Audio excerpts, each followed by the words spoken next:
After experimenting with overcrowding 11 different perennial species, I learned a lesson that completely changed how I design garden beds. Dense planting works, but not with every perennial. I planted 11 different species at half the recommended spacing. Some of them formed exactly the kind of weed-suppressing canopy I wanted. Others turned into a maintenance nightmare that required more work than just mulching would have. Here is what nobody tells you about competitive planting. The plants that win are not always the ones you expect, and the failures teach you more than the successes. Let me show you what actually happened. Plant number 1, Allegheny Pachysandra. Pachysandra procumbens. I planted this at 6-inch spacing instead of 12. It is a native woodland ground cover, evergreen in most climates, forms a dense mat. Year 1, it looked sparse. Year 2, it started filling in. Year 3, I had complete coverage and 0 weeds coming through. This one succeeded because it spreads by rhizomes but stays low. It does not compete vertically, it competes horizontally. That matters when you are planting things close together. Plant number 2, wild ginger, Asarum canadense. Same story. Planted at 8 inches instead of the recommended 15.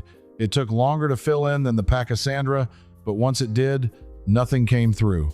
The leaves overlap like shingles. They shade the soil completely.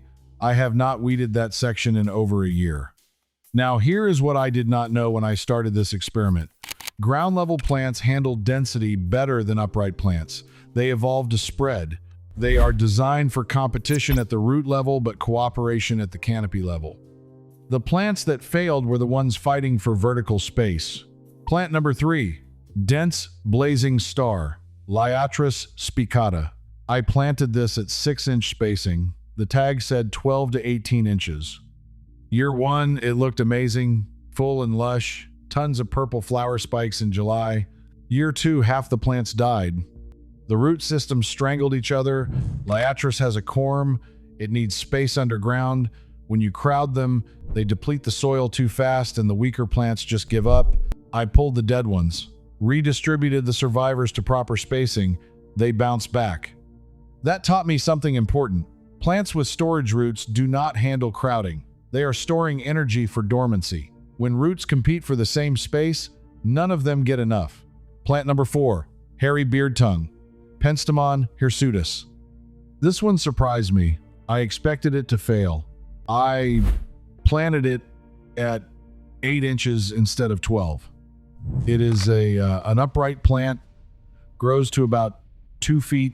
It thrived. Here is why. Beard tongue self-sows aggressively. It wants to form colonies. When you plant it tight, you are mimicking what it does naturally. The root systems are fibrous and shallow. They coexist. By year 2, I had seedlings filling every gap. By year 3, it was a solid mat of foliage with no bare soil visible. Weeds could not establish. Plant number 5, New England aster, Symphyotrichum novae angliae. Massive failure. I planted this at 12-inch spacing, recommended as 18 to 24. It got powdery mildew so bad I almost cut it all down in August. Stay with me on this one. The problem was not the plant. The problem was air circulation. When you pack asters tight, you create humidity at the base. Powdery mildew loves that. The plants also flopped onto each other because they were competing for light. They grew tall and leggy instead of compact and bushy. I moved them to proper spacing the next spring. Problem solved. Here is what all the failures have in common. They either needed underground space for storage organs, or they needed air circulation to prevent disease, or they were competing for vertical light in ways that made them weak. The successes were different. Plant number 6, Pennsylvania sedge, Carex pennsylvanica. This one formed the best weed barrier of anything I planted. I put it in at 4-inch spacing. Recommended is 6 to 8. It does not care. It is a sedge. It wants to be in a colony. The roots are fine and fibrous. They form a mat that nothing penetrates. By the end of year 1, I had complete coverage, 0 weeds, 0 maintenance, except cutting it back once in early spring. This is exactly why sedges work for living mulch. They evolved in competitive grassland ecosystems. Density is their natural state. Plant number 7, creeping phlox, Phlox stolonifera. Another success, planted at 6 inches instead of 12. It spreads by stolons, that is in the name. When you plant it close, it fills faster, but it does not compete with itself because the stolons just layer over each other. Year 2, I had a solid mat. It blooms in spring and then becomes a green carpet that suppresses everything underneath. Now let's talk about the plants that worked, but not how I expected. Plant number 8, wild columbine, Aquilegia canadensis.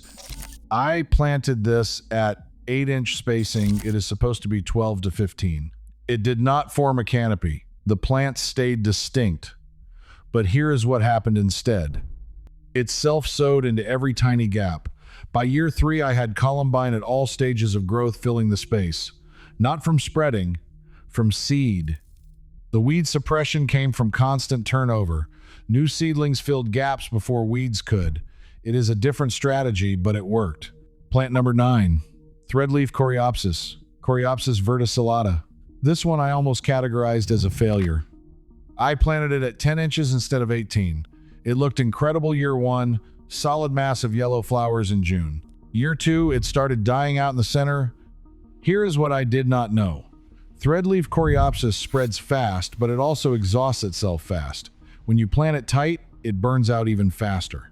I divided it in year 3, replanted at proper spacing. Now I divide it every other year, and it is fine. That is the trap with some aggressive spreaders. They look like they want to be dense planted, but they are actually short-lived and need room to regenerate. Plant number 10, golden groundsel, Pacra aurea. Success with a caveat. Planted at 8 inches instead of 12 to 15. It filled in beautifully.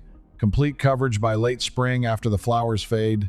But it goes dormant in summer in hot climates. The canopy disappears. Weeds can come through in July and August. I am not telling you this to say do not plant it. I am telling you because you need to know what you are getting. It is an ephemeral, it does its job in spring and then steps back. Plant number 11, foam flower, Tiarella cordifolia. Final success. Planted at 6 inches instead of 10 to 12. It spreads by stolons, stays evergreen in most climates, tolerates deep shade where most other ground covers struggle. By year 2, I had complete weed suppression. By year 3, I was dividing it to use in other areas. This is one of the best plants for intentional overcrowding because it evolved as a woodland colonizer. It wants to form mats. So here is what all the successful plants have in common. They either spread horizontally by rhizomes or stolons, or they have fibrous shallow root systems that coexist peacefully, or they self-sow to maintain coverage, and they all tolerate shade at the base of the canopy. The plants that failed needed vertical growing space, or root storage space, or air circulation, or they burned out from overcrowding stress. If you want to try this technique, go in with clear eyes about what you are planting. Look at how the plant spreads. Look at its root structure. Look at its disease susceptibility. Ground covers and low spreaders handle density well. Upright perennials with taproots or corms do not. Self-sowing short-lived perennials can work if you accept turnover. I would suggest looking at resources from native plant societies or university extension offices about natural plant spacing in wild populations.